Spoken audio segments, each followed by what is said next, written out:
20 నెలల కూటమి పాలనపై ఏ ప్లాట్ఫారం పైన చర్చించేందుకైనా సిద్ధంగా ఉన్నామని ప్రతిపాడు ఎమ్మెల్యే బూర్ల రామాంజనేయులు సవాల్ విసిరారు. గుంటూరు నగరంలోని ప్రతిపాడు నియోజకవర్గం తెలుగుదేశం పార్టీ కార్యాలయంలో ఏర్పాటు చేసిన మీడియా సమావేశంలో ఎమ్మెల్యే మాట్లాడారు. రాష్ట్ర బడ్జెట్ ను ఆర్థిక మంత్రి మూడవసారి అసెంబ్లీలో ప్రవేశపెట్టారని తెలిపారు. కానీ ఎన్నడూ ఎరుగని రీతిలో వైసీపీ నేతలు దుష్ట సాంప్రదాయానికి తెరతీశారని మండిపడ్డారు. ప్రవేశపెట్టిన బడ్జెట్ లో లోపాలు ఉంటే ప్రతిపక్ష నేతలు ఎత్తి చూపవచ్చునని అన్నారు. చట్టసభలో ప్రవేశపెట్టిన బడ్జెట్ విషయంలో అసత్య ప్రచారాలు వైసీపీ నాయకులు చేస్తున్నారని మండిపడ్డారు. ప్రజలను సంపన్నులుగా చేసేందుకు 2026-27 బడ్జెట్ లో అన్ని అంశాలను పొందుపరిచామని తెలిపారు. 20 నెలల కాలంలో రాష్ట్రంలో జీడీపీ 10.75% పెరిగిందని ఈ సందర్భంగా తెలియజేశారు. గవర్నర్ గారు స్పీచ్ ని విని ప్రభుత్వం చేసినటువంటి పనుల్లో ఏదైనా తప్పిదాలు లోపాలుంటే వాటిని ఎత్తి చూపాలి. అందుకే కదా వాళ్ళకి ప్రజలు ఎన్నుకున్నటువంటిది. అదేవిధంగా ఆర్థిక శాఖ మంత్రులు కానీ అగ్రికల్చర్ మినిస్టర్ గారు కానీ వారి శాఖలకు సంబంధించి బడ్జెట్ ప్రతిపాదనలు చేసినప్పుడు ఆ ప్రతిపాదనలు సరైనవి కాదని, లేదా వాటిలో కోతలున్నాయని, లేదా ఇంకా పెంచాల్సినటువంటి అవసరం ఉందని ప్రజల తరపున మాట్లాడాల్సినటువంటి గొంతుక.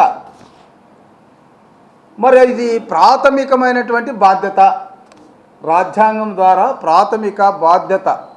ప్రజలు ఎన్నుకున్నటువంటి ప్రతినిధి చట్టసభల్లో ఉండి సభలు నడిపించే విధానంలో తన పాత్రను పోషించాలి.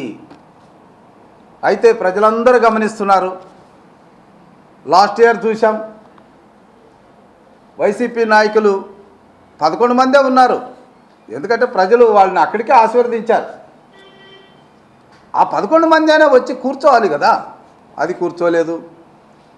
ఈ సంవత్సరమైనా కూర్చుంటున్నారంటే కూర్చోలేదు. మళ్ళా కూర్చోపోగా ఎక్కడైతే చట్టసభల్లో బడ్జెట్ ప్రతిపాదనలు చేశారో, అదేవిధంగా గవర్నర్ గారు గత సంవత్సరంలో ప్రభుత్వం చేసినటువంటి అభివృద్ధి కార్యక్రమాలు వివరించారో, అక్కడ ప్రత్యక్షంగా పాల్గొనక వారి బ్లూ ప్రింట్ మీడియా ద్వారా లేదా వారి ఛానల్ ద్వారా అసత్య ప్రచారాలు చేస్తున్నారు. అంటే మరి సాక్షాత్తు అసెంబ్లీ సాక్షిగా సూపర్ 6 అవుట్ అన్నారు.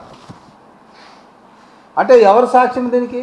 మీరు లేరు, మేమేం మాట్లాడామో మీకు తెలియదు అంటే ఎంత పచ్చి అబద్ధాన్ని మీరు అంత గట్టిగా రాస్తున్నారంటే అది మీ సంస్కృతి అని మాకు అర్థమవుతుంది. తర్వాత కోతలు కోశారన్నారు. తల్లికి వందనంలో కోతలంట, అన్నదాత సుఖీభావలో కోతలంట, మరి మన స్త్రీశక్తి ఉచిత బస్సుల్లో కోతలంట, 3 సిలిండర్లో కోతలంట, పెన్షన్లు అయితే ఏకంగా 13 లక్షలు కోతకు పోయిపోతున్నారట. అంటే వీళ్ళ కళలోకి వచ్చి ఈ